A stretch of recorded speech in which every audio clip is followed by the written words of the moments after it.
Hello વિદ્યાર્થી મિત્રો, હું કિશન ઠુમર આજે આ વિડીયોમાં તમારા માટે લાવ્યો છું એનસીઈઆરટી સિલેબસ ધોરણ 12 ચેપ્ટર નંબર 3 ની અંદર વિશિષ્ટ પ્રકારના શ્રેણિક. તો આજે આપણે વિશિષ્ટ પ્રકારના શ્રેણિક વિશે વાત કરવાના છીએ, જેમાં પરિવર્ત શ્રેણિક, સમિત શ્રેણિક અને વિસમિત શ્રેણિકની વાત કરવાના છીએ. તો સૌથી પહેલા આપણે શરૂઆત કરશું પરિવર્ત શ્રેણિકની થી. પરિવર્ત શ્રેણિક એટલે કે પરિવર્ત શ્રેણિક કોને કહેવાય તેની આપણે ચર્ચા કરવાના છીએ.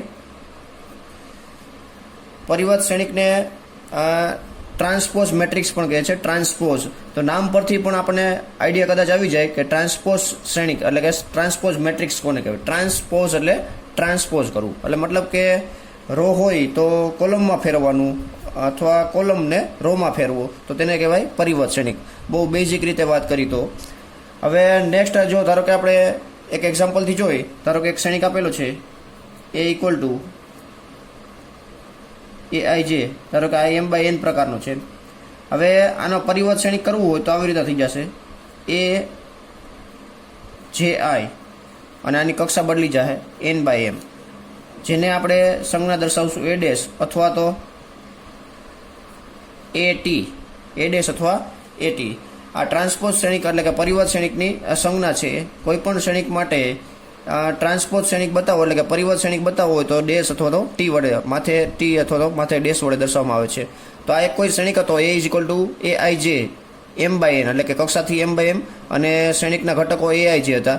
તો ટ્રાન્સપોઝ શ્રેણિકના ઘટકો કેવી રીતના થઈ જાય તો એ જે આઈ, અને એની કક્ષા થઈ જશે n/m પ્રકારની. હવે આની વ્યાખ્યા જોઈ તો જો m/n શ્રેણિક એ કોઈ એક શ્રેણિક આપેલો છે m/n પ્રકારનો, ની બધી જ હારને અનુરૂપ, ની આટલુંકમાં આની બધી જ હાર હોય તેને સ્તંભમાં ફેરવવામાં આવે અથવા તો સ્તંભને હારમાં ફેરવવામાં આવે, એટલે કે અદલા બદલી કરવામાં આવે. તો મળતો નવો જે શ્રેણિક હશે તે આપેલ શ્રેણિક એટલે કે એ શ્રેણિકની, આ એ શ્રેણિક એટલે કે આપેલ શ્રેણિકની પરિવર્ત શ્રેણિક થશે. હવે ધારો કે આપણે એક્ઝામ્પલ જોઈ, એ બરાબર કોઈ એક આવો શ્રેણિક આપેલો છે 2 3 4 5 6 7, આવી રીતના એક શ્રેણિક આપેલો છે. હવે એનો ટ્રાન્સપોઝ કરવું હોય તો આપણે એ ડેશ વડે દર્શાવવામાં આવે. ટ્રાન્સપોઝ કરશો એટલે રો એને કોલમમાં ફેરવી નાખશું 2 3 4 5 6 7. તો અહીંયા જશો તો અહીંયા કેટલી રો હતી 3 અને કોલમ હતી 2, એટલે 3/2 હતો, અને ટ્રાન્સપોઝ કરેલો મેટ્રિક્સ કેટલામાં આવ્યો 2/3. તો હારને આપણે અનુરૂપ કોલમમાં ફેરવી નાખ્યા, એટલે કે પહેલી હાર હતી તો પહેલી કોલમ થઈ ગઈ, બીજી હાર હતી તો બીજી કોલમ થઈ ગઈ, ત્રીજી હાર હતી તો ત્રીજી કોલમ થઈ ગઈ. તો આ રીતના પરિવર્ત શ્રેણિક મળે છે આપણને. એટલે કે કોઈ પણ શ્રેણિક આપેલો હોય તેને અનુરૂપ તેની હારને અનુરૂપ કોલમમાં ફેરવવામાં આવે તો આપેલ શ્રેણિકનો પરિવર્ત શ્રેણિક બની જાય છે, અને તેની સંજ્ઞા છે એ ડેશ અથવા તો એટી. હવે નેક્સ્ટ આના થોડાક ગુણધર્મો છે તે પણ જોઈ લઈ. ધારો કે એ અને બી માટે આપણે વાત કરી, કોઈ પણ બે શ્રેણિક આપેલા છે યોગ્ય કક્ષાના, એટલે કે તેને જરૂરિયાત પ્રમાણેની કક્ષા હશે એ અને બી. તો સૌથી પહેલો આપણે ગુણધર્મ જોઈએ, એટલે કે ટ્રાન્સપોઝ કોઈ શ્રેણિક હોય એનો ટ્રાન્સપોઝ કરો તો તમને મળશે એ શ્રેણિક. એટલે કે કોઈ પણ એક એ શ્રેણિક હતો એનો ટ્રાન્સપોઝ કરો ને પાછો ટ્રાન્સપોઝ કરો તો તમને પાછો શું મળશે એ. એટલે તમે આ જોશો આ ટ્રાન્સપોઝ કરેલો છે અને પાછું ટ્રાન્સપોઝ કરો તો શું આવી જાય, એ આવી જાય એ રીતના. એટલે આ તમારે યાદ રાખવાના છે, એક્ઝામ્પલની અંદર જરૂર પડશે ને એક્ઝામ્પલમાં આપણે સાબિત પણ કરશું. રેડી. નેક્સ્ટ કોઈ પણ કે માટે આપણે વાત કરી, અચળ કોઈ પણ કે છે. હવે કોઈ પણ કે અચળ હોય તેના માટે આપણે ધારો કે આવી રીતના કરી, અચળ કે અને એ કોઈ શ્રેણિક છે એનું ટ્રાન્સપોઝ કરી, એટલે કે શ્રેણિકને કે વડે ગુણી નાખો ને પછી તમે ટ્રાન્સપોઝ કરો, અથવા પહેલાં ટ્રાન્સપોઝ કરી નાખો અને પછી કે વડે ગુણો, તો આન્સરમાં કોઈ પણ પ્રકારનો ફેરફાર થતો નથી. એટલે કે અચળ તમે ગુણવામાં આવે તો એ બધા ઘટકો સાથે જ ગુણાકાર થવાનો છે. તો આમાં તમે પહેલા શ્રેણિક કોઈ પણ શ્રેણિકને કે વડે ગુણી નાખો પછી ટ્રાન્સપોઝ કરો, અથવા તો ટ્રાન્સપોઝ કરી નાખો પછી કે વડે ગુણો, તો અંદરની સંખ્યાઓ બદલાવાની નથી. એટલે આપણે જો કે વડે ગુણશું તો બધી સંખ્યાનો ગુણાકાર કે સાથે થશે. એટલે કે એ આખાનો ડેશ બરાબર કે ઇન્ટુ એ ડેશ, બરાબર. તો આ ખાસ ધ્યાન રાખો. નેક્સ્ટ ત્રીજી ફોર્મ્યુલા છે, એટલે કે એક ગુણધર્મ a પ્લસ બી આખાનો ડેશ બરાબર A dash plus B dash.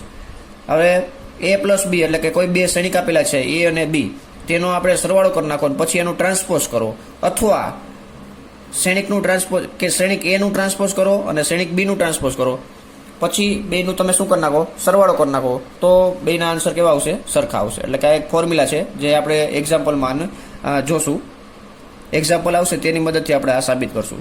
Next એ જ રીતના ચોથી છે ગુણાકાર માટે, એ પ્લસ બી આખાનું ટ્રાન્સપોઝ બરાબર B dash into A dash. તો આમાં ખાસ ધ્યાન રાખવું, પહેલા બી ડેશ આવશે પછી એ ડેશ આવશે. રેડી? એ ઇન્ટુ બી આખાનું ટ્રાન્સપોઝ કરો અથવા B dash into A dash કરો, બેના આન્સર કેવા આવશે? સેમ આવશે. તો આ ખાસ ધ્યાન રાખજો, સરવાળા માટે A dash plus B dash કરો અથવા B dash plus A dash કરો, કોઈ પણ પ્રકારનો ફેરફાર થતો નથી, કારણ કે ક્રમના નિયમનું પાલન થાય છે. ગુણાકાર માટે તમારે ખાસ ધ્યાન રાખવાનું છે B dash into A dash, B dash into A dash, એટલે પહેલા બી ડેશ આવશે પછી એ ડેશ આવશે. Ready? A dash into B dash કરશો તો આન્સર સેમ આવશે નહીં, કારણ કે ત્યાં ક્રમના નિયમનું પાલન થતું નથી. તો આ હતા પરિવર્ત શ્રેણિકના ગુણધર્મો, એટલે કે અહીંયા આપણે પરિવર્ત શ્રેણિક કમ્પ્લીટ થાય છે. પરિવર્ત શ્રેણિકની વ્યાખ્યા શું? તો કે જો કોઈ પણ m/n પ્રકારનો શ્રેણિક હોય તેની દરેક હારને અનુરૂપ સ્તંભમાં ફેરવવામાં આવે તો મળતા નવા શ્રેણિકને આપેલ શ્રેણિક a નો પરિવર્ત શ્રેણિક કહે છે. રેડી? અને તેની સંજ્ઞા છે a ડેશ અથવા at. હવે કોઈ પણ શ્રેણિક આપેલો m/n તો તેના પરિવર્ત શ્રેણિકની કક્ષા કેટલી થશે? n/m. રેડી? નેક્સ્ટ જોઈ સમિત શ્રેણિક. હવે સમિત શ્રેણિક અને વિસમિત શ્રેણિકની ચર્ચા કરશું. સમિત શ્રેણિક એટલે કોઈ પણ એક શ્રેણિક આપેલો ચોરસ શ્રેણિક. કેવો શ્રેણિક? ચોરસ શ્રેણિક આપવો ફરજિયાત છે, તો જ સમિત શ્રેણિક અને વિસમિત શ્રેણિકની વ્યાખ્યા થઈ શકે. એટલે કે ચોરસ શ્રેણિક આપેલો છે કોઈ પણ aij. રેડી? n/n પ્રકારનો, એટલે કે 3/3 હોય કે 2/2 હોય. રેડી? હવે કોઈ પણ એક આ શ્રેણિક આપેલો ચોરસ શ્રેણિક a, એના માટે વાત કરી તો આપણને a ડેશ બરાબર a મળે, એટલે કે ટ્રાન્સપોઝ કરો, જે શ્રેણિક આપેલો છે એનું ટ્રાન્સપોઝ કરો ને પાછો એ જ તમને શ્રેણિક મળતો હોય તો એ શ્રેણિકને શું કહેવાય? સમિત શ્રેણિક કહેવાય. અને વિસમિત શ્રેણિકમાં એ જ રીતના છે, a ઇક્વલ ટુ aij, કોઈ ચોરસ શ્રેણિક આપેલો છે તો a ડેશ કરશો તમને અને માઇનસ a મળે, માઇનસ a. રેડી? અહીંયા ટ્રાન્સપોઝ કરતાં તમને શું મળ્યું? શ્રેણિક પાછો રિપીટ મળ્યો, અને અહીંયા તમને શ્રેણિક પાછો રિપીટ તો મળ્યો પણ કેવી રીતના? વિરુદ્ધાર્થી શ્રેણિક મળ્યો. રેડી? તો a ડેશ બરાબર a મળતો હોય તો સમિત શ્રેણિક કહેવાય, a ડેશ બરાબર માઇનસ a મળતો હોય તો વિસમિત શ્રેણિક કહેવાય. તો આ a ડેશ એટલે શું? તો કે પરિવર્ત શ્રેણિક, જે આપણે હમણાં ચર્ચા કરી. બરોબર? એટલે પરિવર્ત શ્રેણિક પહેલા સમજી લેજો, પછી સમિત શ્રેણિક અને વિસમિત શ્રેણિક ઉપર આવજો. રેડી? એટલે a ડેશ બરાબર a મળતો હોય તો સમિત શ્રેણિક કહેવાય, a ડેશ બરાબર માઇનસ a મળતો હોય તો વિસમિત શ્રેણિક કહેવાય. હવે ધારો કે પ્રત્યેક i અને j ની કિંમત માટે વાત કરીએ આપણે, i અને j માટે કોઈ પણ શક્ય કિંમત માટે વાત કરતા હોય તો આપણે અહીંયા આવું લખી શકીએ કે aij ઇક્વલ ટુ aji. એટલે કે આપણે એક એક્ઝામ્પલ લઈ, ધારો કે a ઇક્વલ ટુ અહીં લઈ 1 2 3 એક આવી રીતના લખી નાખી, 4 5 6, અહીંયા 4 5 6 લખી નાખો. હવે તમે આનું ટ્રાન્સપોઝ કરશો તો પાછો આ જ મળશે. રેડી? હવે ધારો કે અહીં ટ્રાન્સપોઝ કરી આ બાજુ જોઈ, a ડેશ બરાબર આ આડું છે એને ઊભું લખી છે 1 4 5, આ આડું છે એને ઊભી લખી બીજી હારને, હવે ત્રીજી હારને જોઈ 5 6 3. એટલે a ડેશ અને a તમે જોશો તો બે સરખા છે, એટલે કે aij ઇક્વલ ટુ aji. એટલે કે i અને j ની પ્રત્યેક કિંમત માટે વાત કરી તો 1 4 5 હતા, એટલે કે આ વિકર્ણ અલગ અલગ હશે ને બાકી તમે આ ઘટકો જે જોશો આ બે ઘટકો એ સેમ ટુ સેમ હશે, એટલે સમિત શ્રેણિક થશે.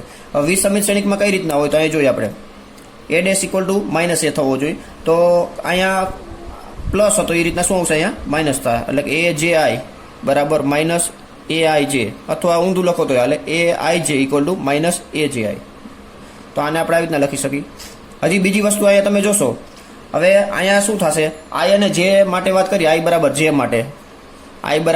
માટે વાત કરીએ અહીંયા આપણે, તો અહીંયા શું થશે? i અને j ની વેલ્યુ તમે ધારો કે સરખી લઈ લ્યો, એટલે i ઇન્ટુ i થશે, સોરી ai થશે, અને માઇનસ અહીંયા પણ ai થશે. આ માઇનસમાં આ બાજુ આવશે એટલે પ્લસ થઈ જશે, એટલે 2 ટાઈમ થઈ જશે, એટલે આપણે 2 ટાઈમ ai બરાબર 0 થશે, એટલે કે ai બરાબર શું થઈ ગયું? 0. એટલે અગ્ર વિકર્ણ પરના તમામ ઘટકો કેટલા હશે? 0. એટલે ખાસ ધ્યાન રાખજો, વિસમિત શ્રેણિક હશે ત્યારે તમને વિકર્ણ શ્રેણિક એટલે કે વિકર્ણ પરના ઘટકો કેટલા હશે? 0 હશે, અને બાકીના ઘટકો આ રીતના હશે, આ બાજુ પ્લસમાં હોય તો ઓલી બાજુ માઇનસમાં. આપણે એક એક્ઝામ્પલ જોઈ, a ઇક્વલ ટુ અહીંયા બધે 0 જ હશે વિકર્ણ ઘટકો. હવે ધારો કે અહીંયા 4 5 6 હોય તો અહીંયા માઇનસ 4 5 6 હશે. રેડી? ધારો કે અહીંયા એકાદું પ્લસ હોય તો સામે માઇનસ હોય, એટલે કે ટ્રાન્સપોઝ કરશો તો તમને શું થશે? માઇનસ a મળે, એટલે કે જે શ્રેણિક છે એ કેવી રીતના મળે? વિરુદ્ધાર્થી થઈને મળે, તો એને શું કહેવાય? વિસમિત શ્રેણિક. રેડી? તો આ ખાસ ધ્યાન રાખજો, વિકર્ણ પરના તમામ ઘટકો કેવા હશે? 0 હશે. વિકર્ણ પરના તમામ ઘટકો કેવા હશે? 0 હશે. તો એ તમે જોઈ શકો છો, ai ઇક્વલ ટુ 0. રેડી? તો સમિત શ્રેણિક અને વિસમિત શ્રેણિક.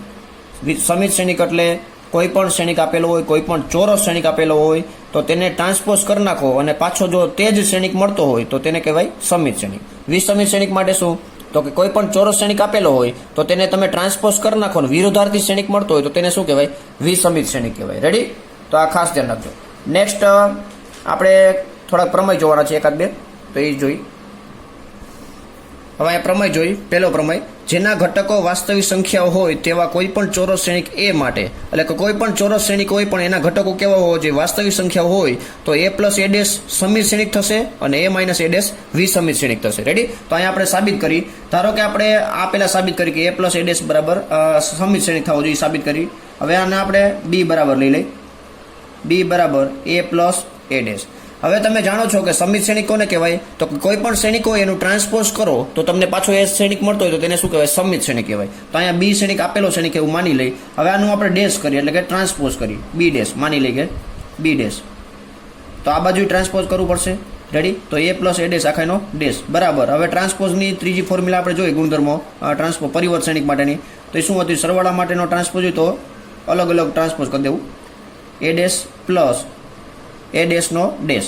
એવી જ રીતના એ ડેશના એ ડેશ જ રહેશે અને ટ્રાન્સપોઝનું ટ્રાન્સપોઝ ઇક્વલ ટુ શું થશે? પાછો શ્રેણિક આવશે. અને આપણે બી બરાબર શું હતું? તો કે a પ્લસ a ડેશ, તો એ પાછું લખી નાખી. તો અહીંયા a પ્લસ a ડેશની જગ્યાએ શું લખી શકીએ? બી. એટલે અહીંયા પણ શું મળ્યું? બી ડેશ બરાબર બી. તેથી આપણે એવું લખી શકીએ કે બી બરાબર a પ્લસ a ડેશ સમિત શ્રેણિક છે. તો એ સમિત શ્રેણિક સાબિત થયું. a પ્લસ a ડેશ શું થશે? સમિત શ્રેણિક થશે. એ જ રીતના આપણે a માઇનસ a ડેશને આપણે શું સાબિત કરવું છે? વિસમિત શ્રેણિક. તો આપણે કોઈ એક શ્રેણિક લઈ લઈએ c equal to a minus a dash. હવે વિસમિત શ્રેણિક માટેની આપણે શરત જાણીએ છીએ કે a ડેશ બરાબર શું થવું જોઈએ? માઇનસ a થતું હોય તો એને શું કહેવાય? વિસમિત શ્રેણિક કહેવાય. રેડી? તો અહીંયા આપણે ટ્રાન્સપોઝ કરી c dash equal to a plus a dash આખાનો ડેશ, એટલે કે બંને બાજુ ટ્રાન્સપોઝ કર્યું, બંને બાજુ પરિવર્ત શ્રેણિક કર્યું. બરાબર? નેક્સ્ટ પરિવર્ત શ્રેણિકનો ગુણધર્મ એપ્લાય કરી. a ડેશ માઇનસ ડેશનો ડેશ. હવે નેક્સ્ટ તમે જોશો તો એ ડેશ અને ટ્રાન્સપોઝનું ટ્રાન્સપોઝ ઇક્વલ ટુ શું લખી? એ લખી શકીએ. હવે અહીંયા આપણે સી લખવું હોય, એટલે કે સી બરાબર a માઇનસ a ડેશ છે એવું અહીંયા લખાવવું હોય તો આપણે શું કરવું પડશે? પહેલાં માઇનસ કોમન કાઢવું પડશે. એટલે કે આ માઇનસ હતો એ પ્લસ થઈ જશે અને પ્લસ હતો એ માઇનસ થઈ જશે. રેડી? હવે માઇનસના માઇનસ રહેશે અને આની જગ્યાએ તમે શું લખી શકશો? સી. રેડી? એટલે કે સી ડેશ બરાબર તમને શું મળ્યું? Minus C. એટલે અહીંયા આવું લખી શકીએ કે સી બરાબર a માઇનસ a ડેશ શું છે? વિસમિત શ્રેણિક છે. તો આ ખાસ યાદ રાખજો કે એ કોઈ પણ એક શ્રેણિક આપેલો હોય પણ કેવો શ્રેણિક? ચોરસ શ્રેણિક આપેલો હોવો જોઈએ અને જે સંખ્યાઓ છે ઘટકો તે વાસ્તવિક સંખ્યાઓ હોય તો આપણે a પ્લસ a ડેશ સમિત શ્રેણિક તરીકે લઈ શકશું અને a માઇનસ a ડેશને વિસમિત શ્રેણિક તરીકે લઈ શકશું. હવે જોઈ પ્રમેય 2. હવે પ્રમેય 2 જોશો તો કોઈ પણ ચોરસ શ્રેણિકને એક સમિત અને એક વિસમિત શ્રેણિકના સરવાળા તરીકે રજૂ કરી શકાય છે. એટલે કોઈ પણ એક ચોરસ શ્રેણિક આપેલો હોય તેને એક સમિત અને એક વિસમિત શ્રેણિકના સરવાળા તરીકે રજૂ કરી શકાય છે. રેડી? તો ખાસ ધ્યાન રાખજો, આ જે પ્રમેય છે તે બહુ જ ઉપયોગી છે અને એક્ઝામ્પલમાં પણ બહુ જરૂરી છે અને કદાચ એક્ઝામમાં આનો દાખલો પૂછાય પણ એ ખાસ ધ્યાન રાખજો. એટલે થોડીક આઈએમપી રિલેટેડ કહી શકાય. તો અહીં જોઈએ આપણે આ કોઈ ચોરસ શ્રેણિક આપેલો છે, એટલે માની લે કે આપણે ચોરસ શ્રેણિક કોઈ પણ એ છે. હવે એને એક સમિત અને એક વિસમિત શ્રેણિકના સરવાળા તરીકે રજૂ કરી શકાય. તો સમિત શ્રેણિક અહીંયા આપણે જોયું કે એ હોય તો a પ્લસ a ડેશને સમિત શ્રેણિક કહેવાય, a માઇનસ a ડેશને વિસમિત શ્રેણિક કહેવાય. તો આપણે એ પ્રમાણે દર્શાવવું હોય, સરવાળા તરીકે રજૂ કરવું હોય તો અહીં ધારો કે પહેલાં a છે તો એને આપણે શું લખી શકીએ? 1/2 બ્રેકેટમાં a plus a dash plus a minus a dash આવી રીતના લખી શકીએ. એટલે a પ્લસ a ડેશ શું છે? સમિત શ્રેણિક છે અને a માઇનસ a ડેશ શું છે? વિસમિત શ્રેણિક છે. અને 1/2 આગળ છે એ કોઈ પણ એક અચળ સંખ્યા છે. હવે તેનો શ્રેણિક સાથે ગુણાકાર કરો અથવા ટ્રાન્સપોઝ એની સાથે કરો તો કોઈ પણ પ્રકારનો કંઈ ફેરફાર થતો નથી. એટલે 1/2 અહીંયા તમે ફોર્મ્યુલા તરીકે અહીંયા રાખવું પડશે. શું કામ? કારણ કે આ a ડેશ કેન્સલ થઈ જાય એટલે a પ્લસ a શું વધે? 2a વધે અને 2a ડિવાઈડ બાય 2 એટલે શું થઈ જશે? a. એટલે આપણે એને તમે આવી રીતના રજૂ કરી શકો. પરંતુ અહીંયા તમે જોશો 1/2 અંદર ગુણાવી દઈ. ધારો કે આ 1/2 બ્રેકેટમાં a plus a dash plus 1/2 બીજા બ્રેકેટમાં a minus a dash. Ready? તો આ શું થઈ ગયું? સમિત શ્રેણિક. અને આ શું થઈ ગયું? વિસમિત શ્રેણિક. તો આ એક કોઈ શ્રેણિક હતો ચોરસ શ્રેણિક, તેને આપણે સમિત શ્રેણિક અને વિસમિત શ્રેણિકના સરવાળા સ્વરૂપે દર્શાવી શકાય. તો આ ફોર્મ્યુલાનું ખાસ ધ્યાન રાખજો કે a પ્લસ a ડેશ વત્તા a માઇનસ a ડેશ અને આગળ શું કરવાનું 1/2 એટલે કે 1/2 વડે ગુણી નાખવાનું. રેડી? એટલે આપણને a મળી જાય. તો આવો દાખલો આપણે એક્સરસાઇઝમાં આવશે કેટલી વાર, તો એનું ધ્યાન રાખવાનું. રેડી? તો આ ફોર્મ્યુલા એક યાદ રાખવી પડશે. તો આ પ્રમેય સાથે અહીંયા સ્વાધ્યાય 3.3 પહેલાની થિયરી અહીંયા કમ્પ્લીટ થાય છે. નેક્સ્ટ વિડીયોમાં આપણે સ્વાધ્યાય 3.3ની શરૂઆત કરશું, જેમાં પરિવર્ત શ્રેણિક, સમમિત શ્રેણિક અને વિસમિત શ્રેણિકને રિલેટેડ દાખલા છે. તો અહીંયા આપણે તેને રિલેટેડ થિયરી કમ્પ્લીટ કરેલી છે. હવે જો તમને આ વિડીયો પસંદ આવ્યો હોય તો વિડીયોને લાઇક કરી દેજો અને તમારા ફ્રેન્ડને પણ શેર કરી દેજો. અને હજુ જો તમે ચેનલ સબસ્ક્રાઇબ ના કરી હોય તો ચેનલને સબસ્ક્રાઇબ કરી દેજો. Thank you. જય હિન્દ.